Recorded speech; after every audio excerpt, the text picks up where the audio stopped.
E aí, pessoal, vamos começar mais um episódio do podcast Os Sócios, episódio número 115. Estou aqui, como sempre, com Malu Perini, minha esposa host e host do podcast. Olá, pessoal, sejam bem-vindos a mais um podcast. Qual você acha que é o papel da sorte nos investimentos? Porque ele fala essa questão desse efeito de cauda, que quase tudo que você vai fazer vai dar errado, mas às vezes alguns poucos resultados darão tremendamente certo. Ele cita a Amazon quando fala disso, por exemplo. Tem uma passagem, eu achei brilhante, que ele fala relacionada a sucesso. Quando a gente começa a buscar padrões em respeito a comportamentos de pessoas que são extremamente bem-sucedidas, para quem que a gente olha?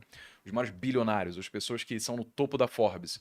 E ele traz uma tese que, pela primeira vez eu comecei a refletir, que é: talvez essas sejam as piores pessoas para você se comparar, porque o fato delas serem tão fora da curva faz justamente que elas possam estar suscetíveis a eventos que estão relacionados à sorte, ou azar, muitas vezes, que fizeram elas serem fora da curva de uma forma descomunal.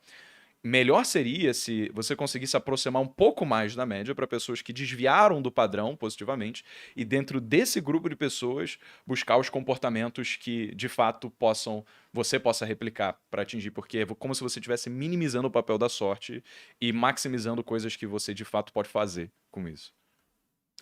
Eu gosto muito de uma analogia que o Damodaran faz, evidentemente você tá papai aqui, né? Que é, em chinês, risco é formado por dois anagramas, né?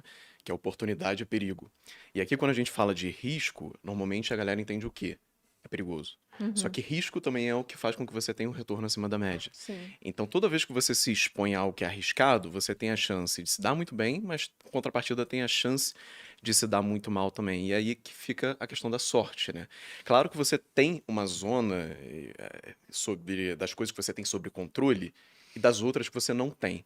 Eu acho que na vida, né, não só no investimento, mas na vida como um todo, você tem que focar em ser o melhor possível nas coisas que você tem sob controle. Porque você já tem muitas coisas que você não pode controlar. E essas não tem o que fazer. Você pode ficar doente, você pode ter um problema financeiro, alguém pode passar a perna sem ter nada que você possa fazer. Só que tem outras que você pode controlar. Você pode acordar cedo, você pode trabalhar mais que todo mundo, você pode ler mais que todo mundo. Tem várias coisas que você tem sob controle. E vale muito a pena você empregar todo o seu esforço nisso e tentar ignorar somente o resto. Porque não adianta sofrer por um problema que você não tem o que fazer sobre ele. Não adianta também você criar uma expectativa sobre algo que você também não tem sobre controle. Ah, joguei numa loteria, será que vou ganhar no final do ano? Não vale a pena criar uma expectativa em relação a isso, apesar de ser racional, eu acho que a gente vai entrar nesse ponto depois, que muitas pessoas criem essa expectativa, já que é a única saída que ela tem da situação atual dela. Então, tem esse papel muito grande. Outro ponto que eu acho que é relevante também é, na literatura, discute-se muito sobre a real capacidade, ou real capacidade não, mas a influência da sorte no retorno do Warren Buffett. E isso pode parecer uma heresia muito grande. Você está questionando o retorno do Warren Buffett, você está falando que é sorte? Não. Mas se você colocar 100 macacos numa sala, atirando dardo para escolher as ações, vai ter um deles que vai performar absurdamente bem. Significa que ele é um bom investidor, um bom analista, ou que foi papel da sorte. Quando a gente tem um negócio chamado antropomorfismo, né, que é a tendência da gente pensar tudo em características humanas e nos elevar e colocar a gente acima de todos os outros animais e tal. E aí a gente sempre acha que tem um papel muito grande do raciocínio na hora de você conseguir um retorno muito alto. Mas até que ponto não é sorte? Até que ponto o raciocínio todo não é só uma narrativa para justificar a sorte que você deu? E esse é o dilema mais difícil de você resolver matematicamente, né? Porque eu posso falar isso tudo, mas como que eu comprovo se o Buffett teve sorte ou não? É difícil medir isso. O próprio livro fala que você pegar as 100 melhores pessoas no topo da Forbes e você for conversar com cada uma delas, você pode até ter um pensamento pré-concebido de que elas foram muito sortudas, mas ao conversar com elas, você vê, bom, eu acho que talvez elas Há um motivo.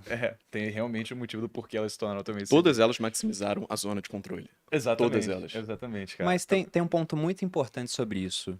O Iludidos pelo Acaso do Taleb dá um exemplo muito similar ao que você colocou, do 1 milhão de macacos atirando um dardo, né? Ele fala mais ou menos que se você bota 1 bilhão de chimpanzés teclando em máquinas de escrever, aleatoriamente algum vai escrever algo como a Ilíada ou os Lusíadas, uma obra-prima. Simplesmente por aleatoriedade, porque é um número muito grande de pessoas. E o pessoal fala, besteira, não tem como isso acontecer. Concordo, mas é difícil empiricamente comprovar, porque não temos 1 bilhão de chimpanzés em máquinas de escrever para isso.